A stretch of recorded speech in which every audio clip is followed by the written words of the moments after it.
우리가 수개월에 걸쳐서 함께 에베소의 말씀을 읽고 은혜를 받았습니다. 오늘 두 구절은 마지막 부분으로 에베소 교회의 성도들을 바울이 축복하는 내용이에요. 이 축도의 전통은 아론과 그리고 그의 아들들로부터 지금의 목회자들에 이르기까지 이 전통이 흘러오고 있습니다. 민수기 6장 23절로 27절 우리가 함께 봉독하겠습니다.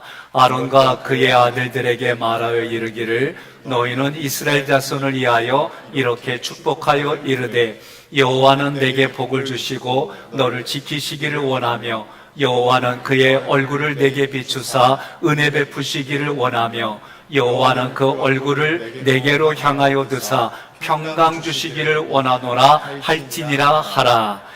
그들은 이같이 내 이름으로 이스라엘 자손에게 축복할지니 내가 그들에게 복을 주리라. 아멘.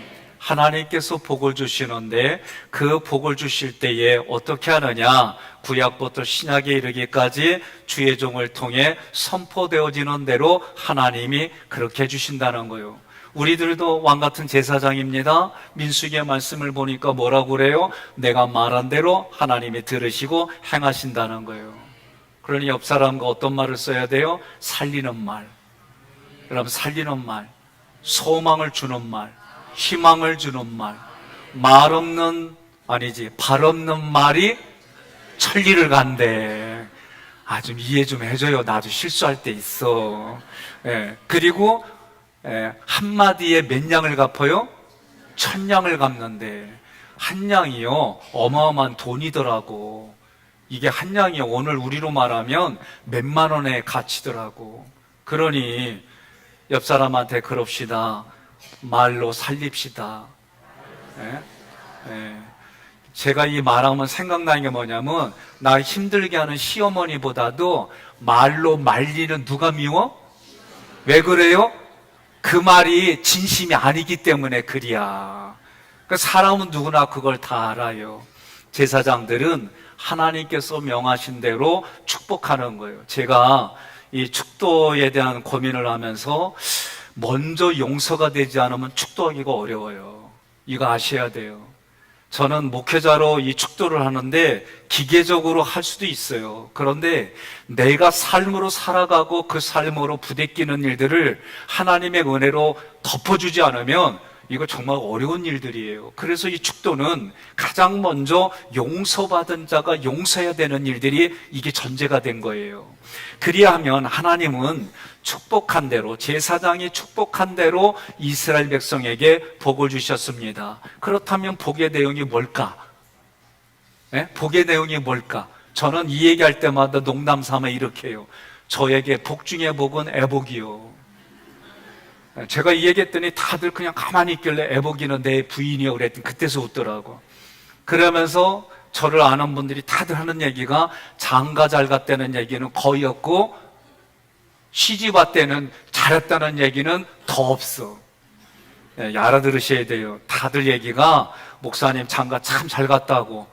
그 내가 봐도 맞아. 근데 처음 그 얘기 들을 땐 기분이 별로다? 아니 나도 모르게 기분이 별로더라고요. 시집 잘 왔어 그러면 내가 조금 그때는 좋아. 요새는 장가 잘 갔다 그러면 그랬던 저랬던 뭐 어찌요 부부가 같이 사는데 옆에 분한테 그래요. 당신에게도 이런 복이 넘치기를 주님의 이름으로 축복합니다. 자, 복의 내용은 23절과 24절을 보니까 평안과 사랑과 은혜예요. 어떤 목회자나 신학자는 책에 낸 걸 보니까 이 믿음을 겸한 사랑을 둘로 믿음과 사랑을 이야기하기도 하고 그래요. 저는 원문의 말씀대로 하나님이 우리에게 주신 그리고 주의 종을 통해 복을 비는 게 뭐냐? 그게 평안이고 사랑이고 은혜입니다. 이 세 가지를 오늘 말씀을 드리려고 그래요. 23절 함께 봉독합니다. 아버지 하나님과 주 예수 그리스도께로부터 평안과 믿음을 겸한 사랑이 형제들에게 있을지어다. 아멘. 그래요. 어린아이들이 목사님 흉내내는 거예요. 어느 집을 가니까, 집사님 댁에 가니까 애가 저를 보더니 기도하는데 내 흉내를 내더라고. 이제는 우리 주 예수 그리스도의 은혜와 하나님의 크신 사랑과 성령의 교통하심이 오늘 이 자리에 모인 모든 이들에게 있을지어다. 그래서 내가 두 손 들고 아멘 했지. 응? 얼마나 귀여운지. 아니 그렇게 그래서 그 집안의 정서가 읽혀지는 거예요. 그래서 제가 그 집 가면 미래의 목사님 그러면 얘는 또 아멘 그래요. 또 참 감사해. 이제 목회자가 줄어드는 세상 속에 그런 모습 보니까 참 마음에 기쁨이 있어요. 축도는 중요해요. 저는 오늘 우리가 경제라든가 이런 얘기를 할 때 마이다스 손, 막 능력의 손 이런 얘기를 해요. 저는요 앞만 봐도 능력의 손이 아니에요. 생기손가락은 또 꼬부라졌어. 장애야.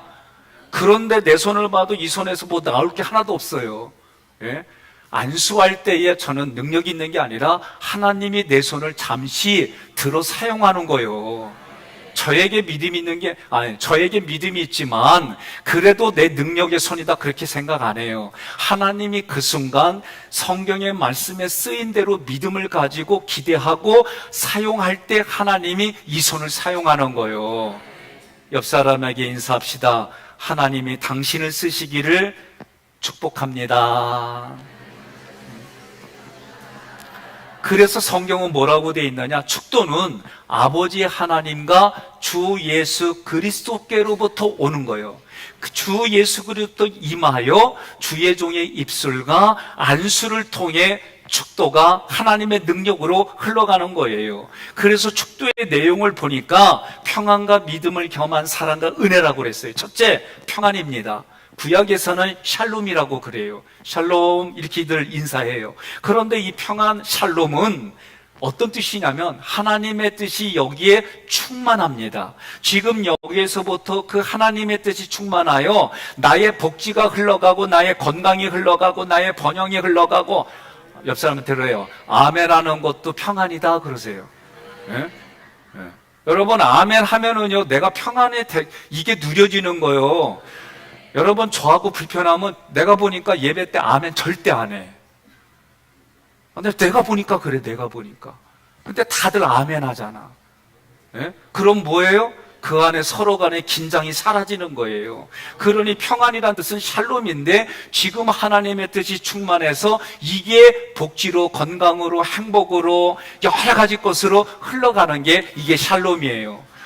이 평안은 하나님께서 예수 그리스도 통해 우리에게 허락하셨어요. 평안을 위해 내가 할 수 있는 것은 오직 예수 그리스도 안에 머무는 거예요. 제가 초등학교 때 외갓집을 갔다 오는데 그게 지금도 기억나요. 시외버스를 탔습니다. 근데 조금 있다 보니까 엄마하고 애가 탔는데 내 눈에도 꼬락서니가 산 거지요. 근데도 내가 학교에서 배운 대로 그 꼬마애를 이렇게 안아주려고 이래 주세요 그랬더니 얘가 안아. 그래서 제가 어떻게 해요? 그때 내가 생각하기를 그래도 내 얼굴이 괜찮았거든? 근데도 애가 안 오더라고. 그래서 제가 딱 깨닫고 일어났어요. 그 어머니에게 앉으시라고. 어머니가 앉고 말도 안 해. 딱 손 벌리니까 애가 다람쥐가 폭 안기듯이 얼른 엄마한테 안기는 거예요. 이 아이에게는 세상에 어떤 것보다도 어머니의 품이 최고인 거예요. 마찬가지로 여러분과 제가 그리스도 안에 머무를 때에 이런 일들이 이루어지는 거예요. 그리스도 안에 머무를 때에 예수의 은혜와 능력으로 우리 안에 막힌 땅이 허물어지는 거예요. 사람은 자기의 상황에 따라 모든 게 틀려요. 오늘 우리 장로님이 기도해 주시는데 기도하는데 막힌 핏줄들이 다 뚫리고 관계들이 다 뚫리고 그러는데 오늘 내가 머리부터 발까지 다 뚫린 것 같아. 아니 진짜 사람은 자기 상황에 따라 그 사람이 쓰는 언어와 그 단어 때로는 구절들이 이게 가슴에 와닿는 게 그게 감동이고 감동을 조금 더 살펴보면 그게 은혜예요. 그러니 예수 안에 머물면 우리의 모든 막힌 담이 허물어지고 뚫리는 줄 믿습니다. 예수 그리스도의 평안이 흘러와서 합 이루어주는 거예요. 두 번째로는 이 평안을 신약으로 보니까 에이레네라는 단어예요. 이 단어는 어떤 뜻이냐면 하나님과 나가 원래 하나였는데 둘이 하나였는데 둘로 나눠졌어요. 뭐 때문에? 죄 때문에. 하나님은 죄를 미워해요. 그래서 이 죄 때문에 하나님과 나의 관계가 분리돼 버렸어요. 이 분리된 관계를 예수가 죄의 문제를 해결해 주심으로 하나님과 나를 하나가 되게 해준 게 그게 평안이라는 뜻이에요. 세상에서는 평안이 공존하려면 힘이 있어야 돼요. 힘이 없으면 이 평화가 있을 수가 없는 게 세상의 법칙이에요. 이거 기억하셔야 됩니다. 세상에는 평화가 공존하려면 어느 한쪽에 힘이 있어야만 가능한 일이지, 힘이 없으면 무력으로 침략당하고 그 여러 가지 것으로 참 비참한 삶 사는 게 사람의 모습이에요. 아무리 세상이 공평하다 하더라도 제가 들어가고 살펴보면 공평하지 않아요. 공평하지 않는 게 세상이에요. 그런데 하나님 앞에서는 모두가 공평해요. 예수 그리스도의 평안이 우리에게 흘러와서, 그래서 하나님 어떻게 해요? 예수를 우리에게, 독생자 예수를 그리스도로 보내주셔서 하나님과 나의 관계를 분리시켰던 죄의 문제를 해결하니까 하나님과 나가 하나가 됐다. 이게 평안이에요. 이게 평안. 그래서 예수가 오실 때 뭐예요? 하늘엔 평화, 그렇죠. 하늘엔 영광, 땅엔 평화. 그렇죠. 어떻게 이렇게 똑똑해? 네. 그러니까 우리가 기억할 것, 예수를 통해 우리는 하나님과도 평안, 사람과도 평안할 수 있는 거예요. 그래서 빌립보서 2장에 뭐라고 그래요? 너희 안에 이 마음을 품으라. 곧 그리스도 예수의 마음이니. 두 번째는 사랑이요, 사랑. 여러분, 세상에 살다 보니까 사랑은 이런 거다. 특히 대중가에 보니까 사랑은 눈물의 씨앗이고, 사랑은 연필로 쓰세요, 사랑은 뭐 이렇게 다양하게 표현했어요. 그래서 그 관계를 보면 남자와 여자 간의 사랑, 에로스를 얘기를 하고, 내가 존경하는 사람과의 관계, 필레오를 말해요. 사람에게 있어서는 아가페라는 단어가 나오질 않아.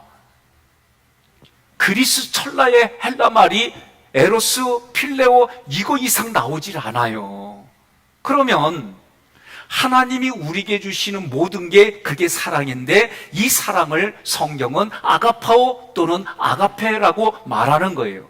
아가페는 하나님께서 우리를 사랑하시는 사랑이에요. 그 사랑은 독생자 예수님을, 나의 죄를, 우리의 죄를 대신하여 해결해 주시는 사랑이 하나님의 아가페 사랑이에요. 그러니 이 사랑은 사람에게서 나올 수 있는 게 아니에요.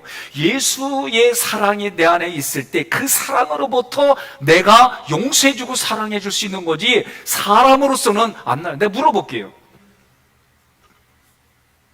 장로님, 김효수 장로님이 이 권사님을 사랑하는 마음을 줬어요. 그러면 장로님은 안 받아도 되지요? 받아야 됩니까? 그러면 내가 요 정도 줬으면 요 정도 이상 받고 싶지요? 여기에 반대하는 분 손 들어봐요. 예? 나도 아내를 내가 신경 쓰지 않아요? 그러면 신경 쓴 만큼 아내가 신경 쓰지 않잖아요? 나 삐져. 마음이, 서운한 마음이 진짜 생기더라고. 제가 우리 애들을 관심 가지고 했는데 얘네들이 그만큼 반응 안 보이잖아? 그러면 짜증나. 학교 갈 때 잘 가! 그랬더니 얘가 뒤도 안 돌아보고 가. 기분 되게 나빠. 근데 얘가 잘 가! 그랬더니 가다가 돌아오더니 사랑해요 하고 고개 푹 가슴에 박고 이면 나 그날 천국의 삶 그냥 살아. 동의하십니까?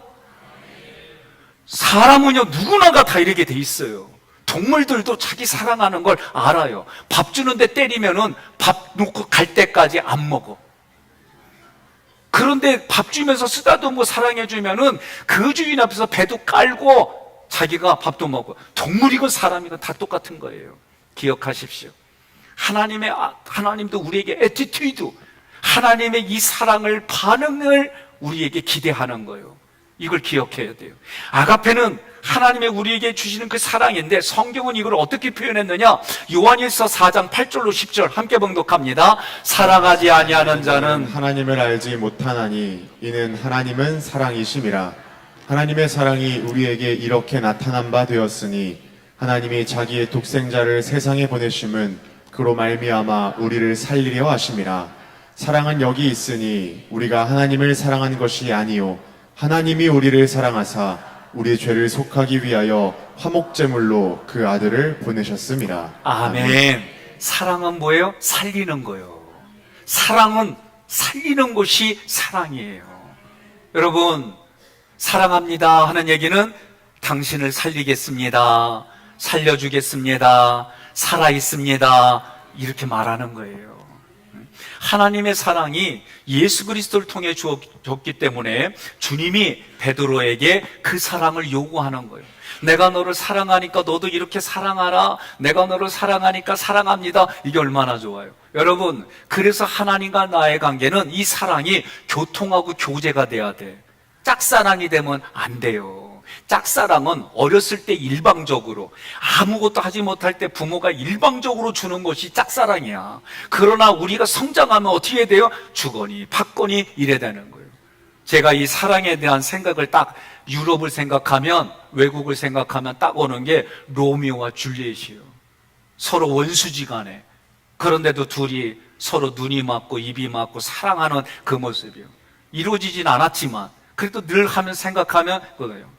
우리나라에서 사랑하면 뭐예요? 변학도 앞에서도 절개를 지킨 춘향이. 아주 옆에 분한테 그래요. 소설도 좀 읽어 그러세요. 성경만 읽지 말고. 예? 그러니까 우리가 경험한 것들에 의해서 그런 얘기들을 주고받는 거예요. 그러나 하나님과의 사랑은 나의 이성과 우리의 육체와 우리의 도덕관념과 우리의 가지고 있는 논리를 뛰어넘는 하나님의 사랑이 있어요. 하나님이 세상을 사랑하사 독생자 아들 예수를 우리에게 그리스도로 주셨으니 이는 저를 믿는 자마다 뭐요? 영생을 얻는 거예요. 구원받아 사는 거예요. 그러면 예수님이 베드로에게 내가 너를 사랑하니까 하나님의 말씀대로 하나님의 뜻대로 자기 몸을 주러 오셔가지고 어떻게 해요? 너도 그 사랑을 받았으니 그 사랑을 달라는 거예요. 요한복음 21장 15절로 17절 함께 봉독합니다. 그들이 조밥 먹은 후에 예수께서 시몬 베드로에게 이르되 요한의 아들 시몬아 내가 이 사람들보다 나를 더 사랑하느냐 하시니 이르되 주님 그러하나이다. 내가 주님을 필레오 사랑하는 줄 주님께 아시나이다. 이르시되 내 어린 양을 먹이라 하시고 또 두 번째 이르시되 요한의 아들 시몬아 내가 나를 사랑 아가파워 하느냐 하시니 이르되 주님 그러하나이다. 내가 주님을 필레오에 사랑하는 줄 주님께서 아시나이다. 이르시되 내 양을 치라 하시고 세 번째 이르시되 요한의 아들 시몬아 내가 나를 사랑하느냐 하시니 주께서 세 번째 내가 나를 사랑하느냐 하심으로 베드로가 근심하여 이르되 주님 모든 것을 아시오매 내가 주님을 사랑하는 줄을 주님께 아시나이다. 예수께서 이르시되 내 양을 먹이라. 아멘. 사랑이란 단어가 다 달라요.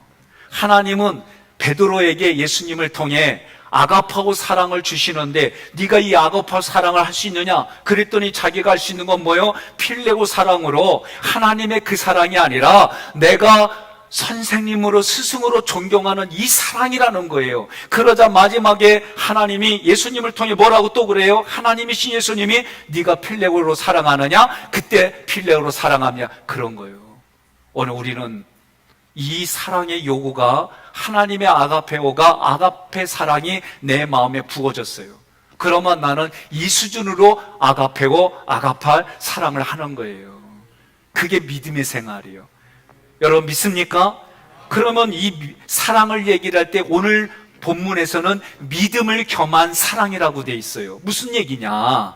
믿음도 하나님이 주시는 거예요. 믿음도 하나님이 주셔서 믿음을 통해 하나님의 모든 것이 내게 들어와 그 믿음으로 하나님의 아가페 사랑이 내 안에서 흘러가는 거예요. 믿음 안에서 나오는 사랑이다. 예수님을 통해서 받은 사랑이기 때문에 주님을 사랑하고 주님을 드러낸 사랑이에요. 뭐예요? 조금 아까 내가 아내에게 내가 이만큼 해줬으니까 이만큼 받고 싶어요. 이거는 에로스고, 예? 내가 신경 쓰는 제자들 이들에게 했더니 이거는 뭐예요? 내가 받는 게 필레오 사랑이에요. 누구든지 그러고 싶어요. 그런데 하나님의 아가페 사랑을 내가 아내에게 주어지면 그 사랑이 흘러가고 아가페 사랑으로 하지 않더라도 내가 아가페 사랑으로 열심과 열정을 가지고 이것이 흘러가는 그런 자리가 되는 거예요. 이게 쉽지가 않아요. 하나님의 사랑이 아니면 다 뭐예요? 내가 일을 줬으면 일을 받고 싶고, 예? 일을 줬으면 이 이상 받고 싶고, 이게 사람의 말하는 사랑이라서 내가 주거니 받거니 해야지만 관계가 유지되는 거예요. 그런데 하나님의 사랑은, 아가페 사랑은 이런 사랑이긴 하지만 하나님이 원하시는 그 사랑은 우리의 보상 심리를 뛰어넘는 사랑임을 믿으시기를 바랍니다. 그래서 믿음을 겸한 사랑이라는 얘기는 베드로후서 1장 5절로 7절의 말씀에 요약이 돼 있어요. 함께 봉독합니다. 그러므로 너희가 더욱 힘써 너희 믿음의 덕을, 덕의 지식에, 지식의 절제를, 절제의 인내를, 인내의 경건을, 경건의 형제 우애를, 형제 우애의 사랑을 더하라. 아멘. 그래서 하나님께서 이 사랑을 표현할 때 자기 자신을 뭐라고 그러냐면 질투하시는 하나님이다라고 그래요. 저는요, 하나님 미안한데 나는 아멘이 안 됐어. 왜냐? 제가 어려서부터 들었던 것 중에 하나가 질투는 7가지 악 중에 하나라고 그랬거든요. 그러니 유교 정신에서 이 얘기를 한 이게 뭐냐면은 첩을 얻어도 질투하지 말라고 그래서 잡은 거야. 사실은 내가 볼 때, 내가 해석할 때 이건 정상 아니에요? 그냥 제 생각에는. 그러니 이 질투라는 건 난 나쁘게 생각했는데 성경을 통해서 원어를 공부 안 할 때는 질투하는 하나님이니까 뭔 하나님이 질투냐? 아유, 막 이런 생각이 들었어요.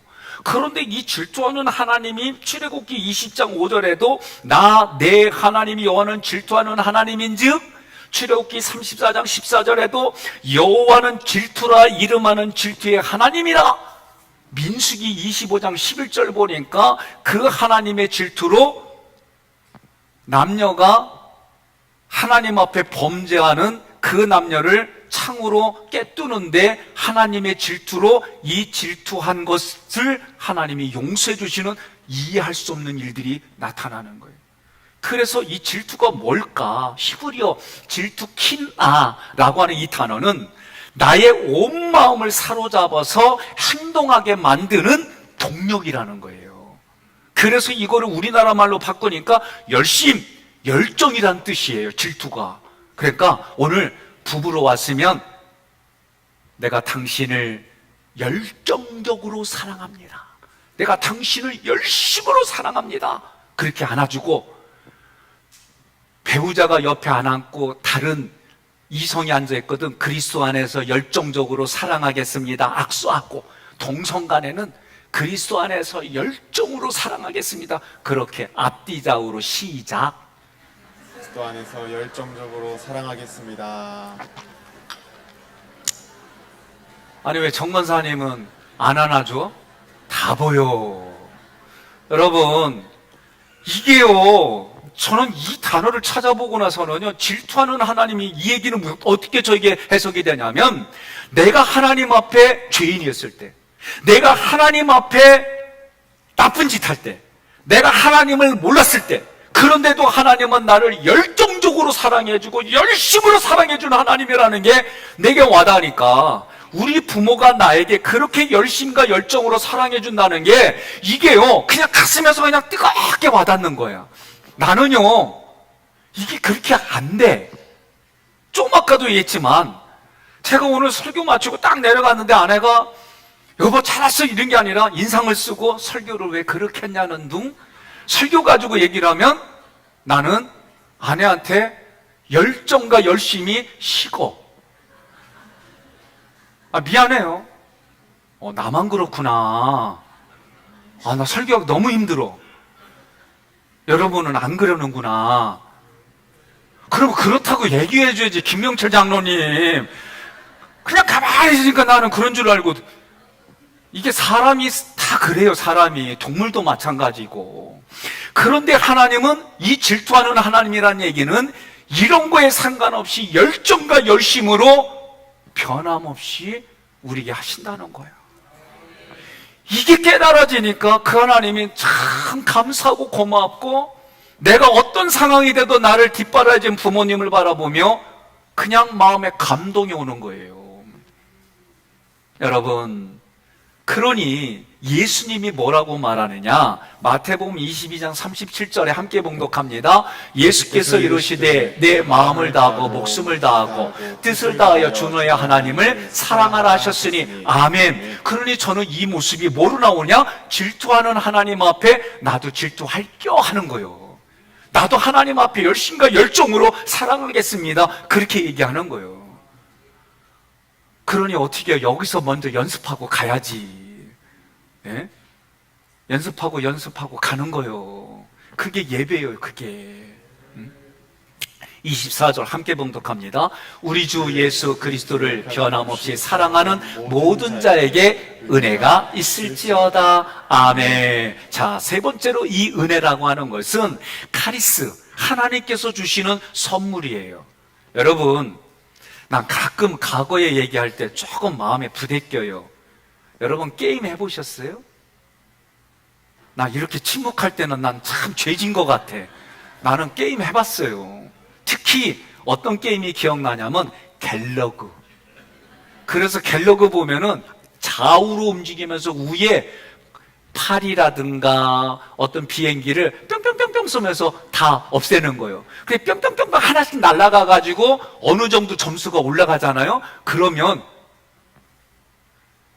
선물을 줘, 선물을. 그 선물이 뭐냐? 또 비행기가 와서 내 옆에 영희철이 크로스하는 것처럼 착 붙어. 그러면 그 다음부터는 총알이 2개 나가고 또 점수가 되어지면은 또 선물이 하나가 하늘로부터 내려와. 그리고 또 비행기가 3개가 돼가지고 3개, 6개, 9개 총알이 날아가서 싹 쓸어버려.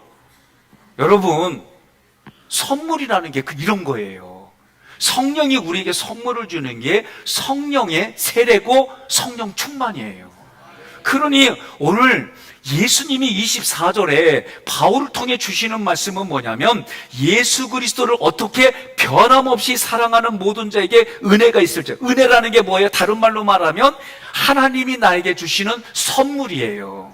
그래서 이 선물을 에베소서 2장 8절에 보니까 너희는 그 은혜에 의하여 믿음으로 말미암아 구원을 받았으니 이것은 너희에게 난 것이 아니요 하나님의 선물이라.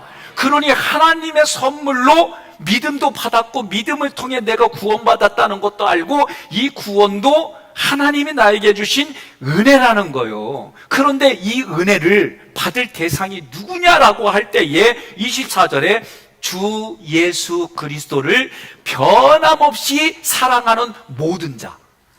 여기서 이 변함없이는요, 썩지 않고 불멸이라는 뜻이에요. 내가 변하지 않는다는 거예요. 근데 내가 좀 아까 앞에서 얘기했잖아요. 나는 아내를 변함없이 사랑한다는데 내가 이 변함없이는 뭐냐면 당신이 나한테 잘할 때 내가 잘해주고 당신이 나한테 잘못할 때 나 잘못해주고 나는 개념이 이 개념이에요. 미안해요. 여보, 나 욕하지 마. 아니, 우리 수준이 여기라니까 이거 뛰어넘는 사람 내가 거의 못 봤다니까. 그런데 예수가 내 마음 안에 있으면 예수를 내가 마음으로 믿어서 입으로 고백하는 사람들마다 그 예수가 성령으로 내 안에 있는 자들마다 성령에 의해서 성령이 내게 생각과 감정에 감동을 줘서 예수를 나의 그리스도, 나의 메시아, 나의 주인으로 고백하는 사람들마다 이 아가파오의 예수의 피가 내 바깥에 다 발라져서 하나님은 그것을 보고 변함없이 하나님은 내가 하나님을 변함없이 사랑하는 걸로 봐준다는 거예요. 그러니 우리가 그러면서 살아가는 거지. 제가 꼬장꼬장하게 아내하고 결혼해가지고 결혼하기 전부터 만났던 것부터 중학교 때 나 거절했던 것부터 사진 찍자고 그랬더니 사진 안 찍은 것부터 이거 맨날 생각하면서 해봐. 관계가 되겠어요? 안 돼. 근데 내가 해석을 이렇게 했다? 그때 사진 찍자고 한 걸 거절한 것은 나중에 결혼 사진 찍으려고 했던 거구나. 해석은 누구 마음이요? 내 마음이요, 내 마음. 그러니 하나님과의 관계 속에서도 내가 그 사람을 살리고 살려주려는 이 생각과 감정을 갖는 건 누구 마음? 자기 마음이야, 자기 마음. 저 사람 때문에 이렇게 말하지 마요. 나도 이렇게 말하지만 변함없이 애들 걸리는 인생이야. 그런데 24절에 뭐라고 그래요? 내가 예수를 사랑하기 전에 예수가 먼저 내 손을 붙잡아 주시고 하나님의 변함없는 사랑이 자꾸 새록새록 깨달아지니까 그때서 얘기가 그걸 인정하고 내가 그 수준으로 우리가 예수화 닮아가는 거예요. 여러분 믿습니까? 우리는 다 같이 그렇게 살아가는 거예요. 그렇다면 이러한 사랑을 갖지 않는 사람들에게는 하나님의 은혜가 임하지 않을까? 임하지 않아요. 고린도전서 16장 22절에 분명하게 말해요. 함께 있습니다. 만일 누구든지 주를 사랑하지 아니하면 저주를 받을지어다. 우리 아멘. 주여 오시옵소서. 또는 우리 주께서 임하셨도다. 아멘. 누구든지 주님을 고백하지 아니하면 저주받은 자라는 거예요. 그래서 성경은 예수를 그리스도로 고백하지 않는 사람들마다 죄인이고 악한 자다라고 성경은 그렇게 말하는 거예요. 그러니 여러분과 제가 이제 오늘날 무슨 말을 해야 돼요? 제가 우리 교회 와서 어느 날 한번 잘 보세요. 새벽마다 축도로 바꿨어요. 목회자들에게. 저를 포함해서 목회자들에게 반드시 성부서자 성령으로 복을 빌어라. 이게 우리가 매주 날마다 항상 해야 될 거다. 왜? 하나님이 행하시니까. 우린 그렇게 믿고 살아가는 거, 우린 선포하는 거고, 하나님이 그렇게 하실 줄로 믿고 기대하고 믿음으로 살아가는 것이 우리의 삶이에요. 그래서 기도해 줄 때마다 반드시 축도해라고 그런 거예요. 여러분, 오늘 말씀을 PPT로 정리했습니다. 평안과 사랑과 은혜. 그러면 사도 바울이 에베소 교회와 교인들을 위해 축도했어요. 축복을 비로해 줬어요. 그 축도의 내용이 뭐냐? 첫째, 평안. 둘째, 사랑. 셋째, 은혜.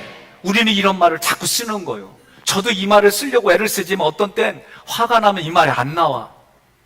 원망도 나오고 불평도 나오고 그리고 저녁에 딥다 hir게 하고 열심히 또 해야지 그러다가 또 부대끼기도 하고 그렇게 살아요. 그래도 여러분과 제가 서로 이런 말을 쓸 수 있도록 돕고 사람 살리는 일에 우리 모든 정신과 물질과 우리의 몸에 헌신이 있어야 될 줄로 믿습니다.